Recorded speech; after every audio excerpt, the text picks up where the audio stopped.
Hello दोस्तों, कैसे हैं आप सभी। स्वागत है आप सभी का यथार्थ हिंदी एजुकेशन क्लासेस में, जहां हम पढ़ते हैं हमेशा हिंदी की क्वेश्चन। तो अगर आप चैनल पर नए हैं, चैनल को सब्सक्राइब जरूर कीजिएगा, क्योंकि इस चैनल पर मिलेंगी आपको डेली नई वीडियो जो कि आपकी तैयारी बेहतर बनाने में काफ़ी हेल्पफुल होंगी। तो चलिए हम स्टार्ट करते हैं अपनी क्लास। पहला प्रश्न है, सही अर्थयुक्त शब्द युग्म है। सही अर्थयुक्त शब्द युग्म है यानी कि कौन सा शब्द युग्म है जो कि सही अर्थ वाला है। जैसे इसमें एक शब्द इधर दिया है और इसका अर्थ है अचल दिया है, इसका अर्थ पुरुष, अचला इसका अर्थ पृथ्वी, तरुणी जिसका अर्थ है सोडनी। दूसरे वाले में है तरणी जिसका अर्थ है युवती, और दूसरा इसका तरुणी और सोडनी वाला है इस वाले का। अगला है सी में, क्रोड का अर्थ है गोद, करोड़ का है 100 लाख, सूची का अर्थ है तालिका और सूची का अर्थ है इंद्राणी। तो आपको यह बताना है इनमें से कौन सा युग्म है जो सही है, यानी कि किस वाले में दोनों के अर्थ सही हैं, यह आपको बताना है। तो इसके लिए जो राइट आंसर है वो ऑप्शन सी है। करोड़ का अर्थ गोद होता है और करोड़ का अर्थ होता है 100 लाख। तो ऑप्शन सी इसमें सही अर्थ है, सही आंसर है कि करोड़ का अर्थ होता है गोद, करोड़ का अर्थ होता है 100 लाख। और जैसे पहले वाले में अचल का अर्थ पुरुष दिया है, तो अचल का मतलब पुरुष नहीं होता है, अचल का अर्थ होता है पहाड़ से। इसमें तरणी तो इसी प्रकार इसमें भी है कि कोई एक सही है और एक गलत है, ठीक है। लेकिन इसमें सी वाले में करोड़ का अर्थ गोद, करोड़ का अर्थ 100 लाख सही है। दोनों ही युग्म सही हैं, ऑप्शन सी राइट आंसर है। अगला क्वेश्चन है, किस विकल्प के सभी शब्द स्वर संधि के हैं। तो इनमें से कौन सा विकल्प है जिसमें सभी शब्द स्वर संधि के हैं, यह बताना है आपको। ऑप्शन में है तदर्थ, उत्थान, उल्लास। तो ये तो हमें शब्द जब पढ़ेंगे हमें तभी पता चलेगा कि यह स्वर संधि के कौन से किसमें है कि सारे शब्द स्वर संधि के हैं। तो इसके लिए राइट आंसर है ऑप्शन बी। इसमें जो सभी शब्द हैं स्वर संधि के हैं, स्वर संधि के। जैसे उत्मांग है, उत्धन मांग, उत्धन आंग बराबर उत्मांग, उत्धन मांग बराबर उत्मांग। तो इसमें औ धन आ का मेल हो रहा है, दीर्घ संधि का उदाहरण है जो कि स्वर संधि के अंदर आता है। और विद्यार्थी है, विद्या धन अर्थी बराबर विद्यार्थी, जिसमें आ धन ओ का मेल हो रहा है, और सॉरी आधन ओ का मेल हो रहा है और बराबर आ, ये भी स्वर संधि के अंतर्गत ही आ रहा है, दीर्घ संधि जो कि स्वर संधि का भेद है। देवीच्छा, देवी धन इच्छा। तो देवी धन इच्छा में बड़ी ई, इसमें बड़ी ई धन ई का मेल होके बराबर बड़ी ई बन रहा है, जो कि ये भी स्वर संधि का दीर्घ संधि के अंतर्गत आता है, यह भी स्वर संधि का ही भेद है। तो इस प्रकार इसमें ऑप्शन बी राइट आंसर है। ये सारे शब्द जो हैं वह स्वर संधि के अंतर्गत आते हैं। अगला क्वेश्चन है, मुहावरे का सही अर्थ है। इसमें से कौन सा मुहावरे का सही है अर्थ है, कौन सा मुहावरा है जिसका अर्थ सही है वो बताना है आपको। तो दांत काटी रोटी जिसका अर्थ है पक्की दोस्ती, गुड़ गोबर करना जिसका अर्थ है गंदगी फैलाना, गाल बजाना जिसका अर्थ है चापलूसी करना, गले मुर्दे उखाड़ना जिसका मतलब है ऐतिहासिक उत्खनन। तो राइट आंसर बताना है, और इसके लिए जो राइट आंसर है वो ऑप्शन ए है। तो दांत काटी रोटी का मतलब पक्की दोस्ती है, इसका अर्थ सही है। और जो गुड़ गोबर करना गंदगी फैलाना नहीं होता है, गुड़ गोबर करने का मतलब है कि सारा काम बिगाड़ देना, और गाल बजाना का मतलब है कि बहुत ज़्यादा डींग हाँकना जिसे बोलते हैं, और गड़े मुर्दे उखाड़ना मतलब ऐतिहासिक उत्खनन नहीं होता है, इसका मतलब है कि पुरानी बातों को निकालना। अगला क्वेश्चन है, भावों, विचारों, संवेदनाओं के आदान प्रदान का क्या नाम है। आपको बताना है कि भावों, विचारों, संवेदनाओं के आदान प्रदान का नाम क्या कहलाता है। ऑप्शन है वाद विवाद, भाषण, संप्रेषण या इनमें से कोई नहीं। तो इसके लिए राइट आंसर ऑप्शन सी है, संप्रेषण कहलाता है। जो भावों, विचारों और संवेदनाओं का आदान प्रदान होता है उसे संप्रेषण कहते हैं। इसके लिए राइट आंसर ऑप्शन सी है। अगला क्वेश्चन है, उक्ति व्यक्ति प्रकरण ग्रंथ का विषय है। जो उक्ति व्यक्ति प्रकरण विषय ग्रंथ है इसका विषय क्या है। इसके लिए विषय बताना है कि इसका विषय क्या है। ऑप्शन में है पुराण, प्रेम काव्य, भक्ति काव्य, व्याकरण।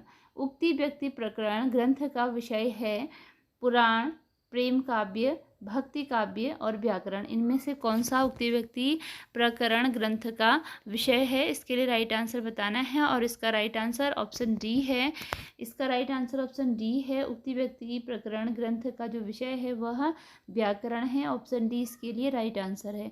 अगला क्वेश्चन है, मस्तीन सुखा डाहिबी, आसीम औरम थाहिबी, धी धी धुना पुन नुप जाहिबी, फीफी फिनासत साहिबी। उपरोक्त पंक्तियाँ किस भाषा का नमूना हैं। यह बताना है कि ये जो पंक्तियाँ हैं मस्तीन सुखा डाहिबी, आसीम औरब थाहिबी, धी धी धुना नुब जाहिबी, फीफी फिनासत साहिबी पंक्तियाँ किस भाषा का नमूना है, यह बताना है। ऑप्शन है मागधी, पैसाची, बांगरू या कौरवी। तो इनमें से किस भाषा का है नमूना है, इसके लिए राइट आंसर है ऑप्शन बी, पैशाची भाषा का यह नमूना है। जो यह नमूना है यह है ऑप्शन बी, पैशाची भाषा का। अगला क्वेश्चन है, अष्टछाप के कवि नहीं हैं, इनमें से कौन से कवि हैं जो अष्टछाप के अंतर्गत नहीं आते हैं। रैदास हैं, कृष्णदास हैं, परमानंद है या नंददास हैं। तो राइट आंसर ऑप्शन ए है, रैदास जो हैं ये अष्टछाप के कवि नहीं हैं। इनके अतिरिक्त बाकी सभी कवि अष्टछाप के हैं। अष्टछाप में 8 कवि मिलते हैं, जिसमें से 4 कवि वल्लभाचार्य के शिष्य हैं और 4 कवि जो हैं विट्ठल नाथ के शिष्य हैं। अगला क्वेश्चन है, राधा वल्लभी संप्रदाय के आचार्य हैं, इनमें से कौन से आचार्य हैं जिनका संप्रदाय राधा वल्लभी संप्रदाय है। ऑप्शन में है रामानुजाचार्य, गोस्वामी हित हरिवंश, वल्लभाचार्य या फिर शंकराचार्य। तो राधा वल्लभी संप्रदाय के आचार्य का नाम बताना है और राइट आंसर इसके लिए ऑप्शन बी है, गोस्वामी हित हरिवंश जो हैं यह राधा वल्लभी संप्रदाय के आचार्य हैं, Goswami Hit Harivansh. Option B right answer है। अगला क्वेश्चन है, रश्मि किसका काव्य संग्रह है। रश्मि काव्य संग्रह के लेखक का नाम बताना है या लेखिका का नाम बताना है कि किसने यह रश्मि काव्य संग्रह लिखा है। ऑप्शन में है महादेवी वर्मा है, पंत हैं, निराला हैं या फिर नागार्जुन हैं। तो इसके लिए राइट आंसर ऑप्शन ए है। जो रश्मि काव्य संग्रह है यह महादेवी वर्मा के द्वारा लिखा गया काव्य संग्रह है रश्मि। ऑप्शन ए राइट आंसर है। अगला क्वेश्चन है, संविधान के किस अनुच्छेद के अनुसार संघ की राजभाषा के रूप में हिंदी का उल्लेख है। किस अनुच्छेद में संघ की राजभाषा के रूप में हिंदी का उल्लेख मिलता है। ऑप्शन में है 351, 344, 343 या 350। तो राइट आंसर ऑप्शन सी है, 343 में इसका राजभाषा के रूप में उल्लेख हिंदी का मिलता है। अगला क्वेश्चन है, परदेशी उपनाम किसका है। किस कवि का नाम परदेशी है यानी कि उपनाम है। उपनाम से, परदेशी उपनाम से किस कवि को संबोधित किया जाता है। ऑप्शन है श्याम सुंदर दास, दुष्यंत कुमार, अज्ञेय या फिर नागार्जुन। और इसके लिए राइट आंसर है ऑप्शन बी, दुष्यंत कुमार। दुष्यंत कुमार को परदेशी उपनाम से संबोधित किया जाता है। अगला क्वेश्चन है, कुलदीप सिंह किस कवि के बचपन का नाम है। कुलदीप सिंह किस कवि के बचपन का नाम है। तो कुलदीप सिंह किस कवि के बचपन का नाम है।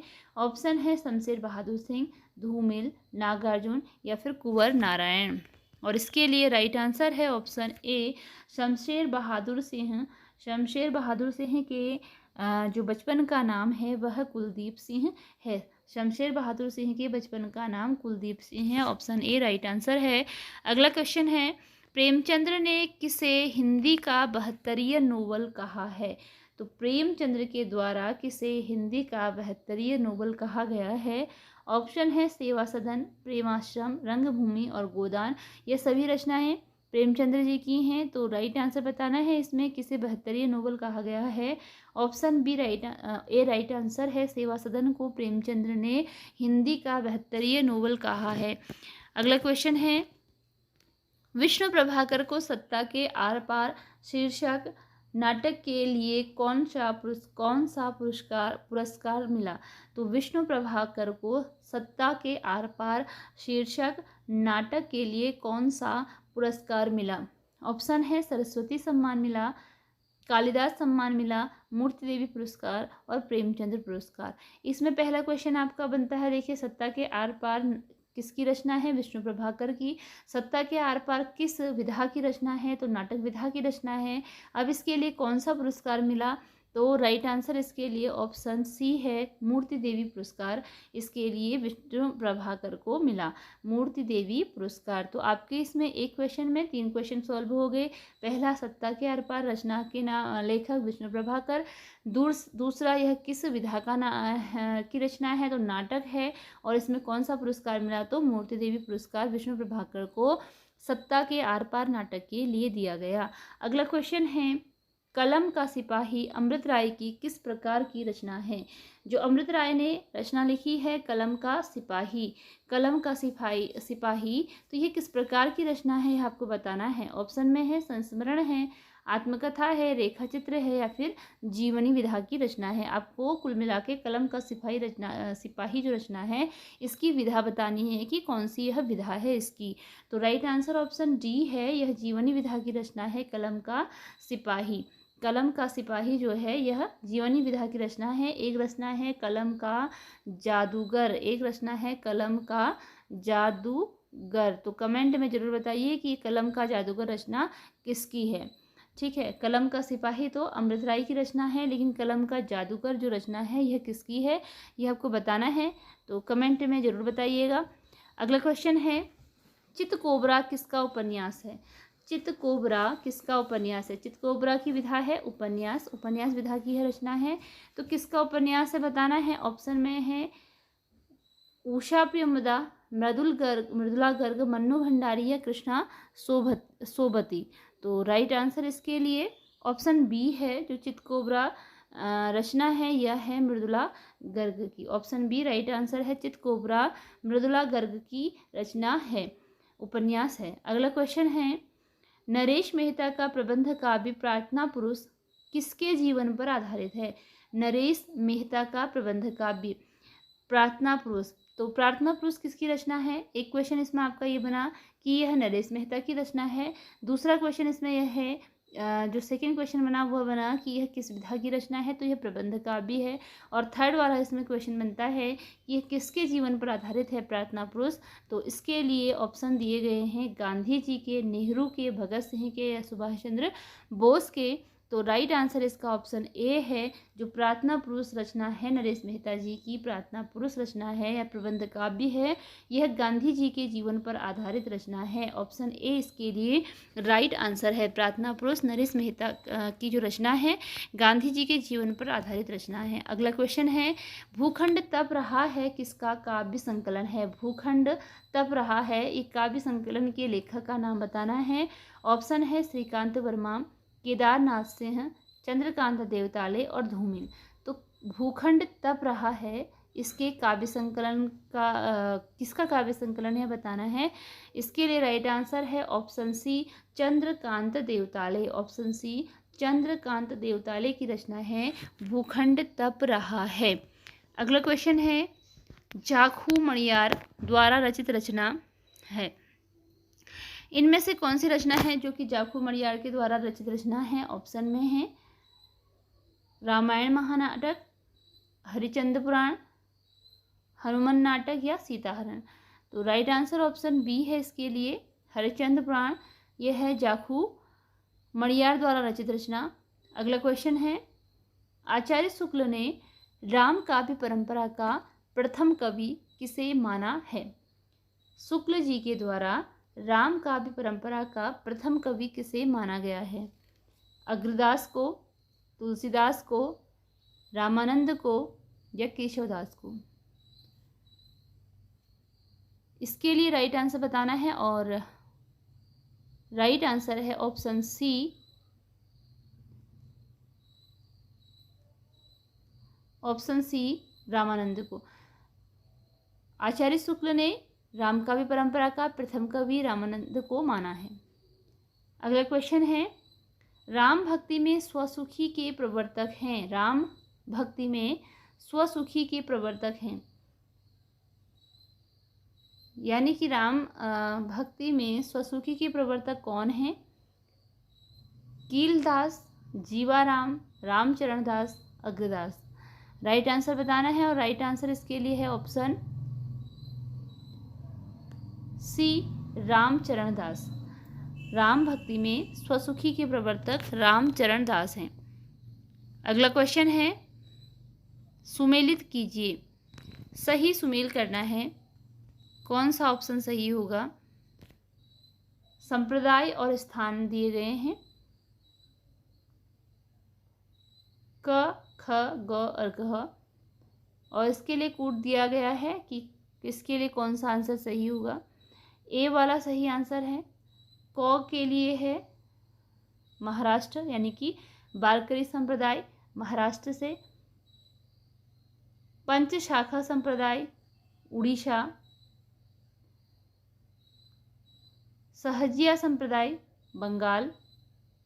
शास्ता पूजक संप्रदाय केरल। तो इस प्रकार ये आंसर सही हैं।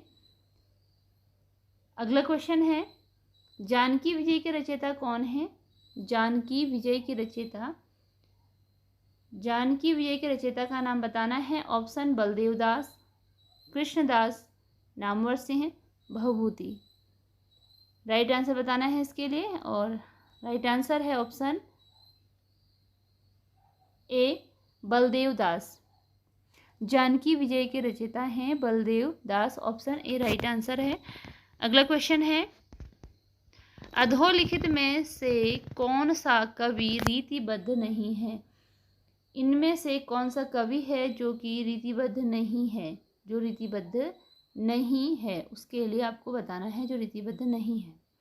ऑप्शन है द्विजदेव, देवदत्त देव, चिंतामणि, या इनमें से कोई नहीं। तो राइट आंसर इसके लिए ऑप्शन ए है, द्विजदेव।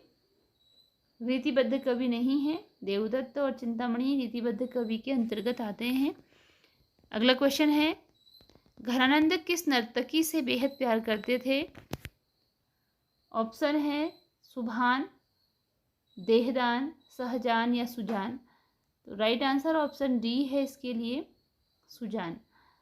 अगला क्वेश्चन है, रीतिकाल भक्तिकाल के दीप की लौ का कज्जल है, किसने कहा है? रीतिकाल भक्तिकाल के दीप की लौ का कज्जल है, किसने कहा है? आचार्य हजारी प्रसाद द्विवेदी ने, आचार्य रामचंद्र शुक्ल ने, नामवर सिंह ने, या डॉक्टर नगेंद्र ने। इसके लिए राइट आंसर है ऑप्शन सी, नामवर सिंह। नामवर सिंह ने कहा है कि रीतिकाल भक्तिकाल के दीप की लौ का कज्जल है। और अगला क्वेश्चन है, कवित्त रत्नाकर किसकी रचना है? कवित्त रत्नाकर के रचयिता का नाम बताना है। सेनापति, देव, जसवंत सिंह या Bhushan. Right answer option A है, सेनापति। कवित्त रत्नाकर सेनापति की रचना है। लास्ट क्वेश्चन है इसका कि तुलसी को मुगल काल का सबसे बड़ा व्यक्ति किसने माना है? तुलसी को मुगल काल का सबसे बड़ा व्यक्ति किसने माना है? मोनियर विलियम्स ने, स्मिथ ने, जॉर्ज ग्रियर्सन ने, हजारी प्रसाद द्विवेदी ने। राइट आंसर बताना है और राइट आंसर है ऑप्शन बी, स्मिथ ने। तुलसी को मुगल काल का सबसे बड़ा व्यक्ति मानने वाले हैं स्मिथ। इसी के साथ आज की क्लास यहीं पर एंड होती है। मिलते हैं अगली वीडियो में कुछ नए प्रश्नों के साथ। चैनल पर नए हैं, चैनल को सब्सक्राइब जरूर कीजिएगा।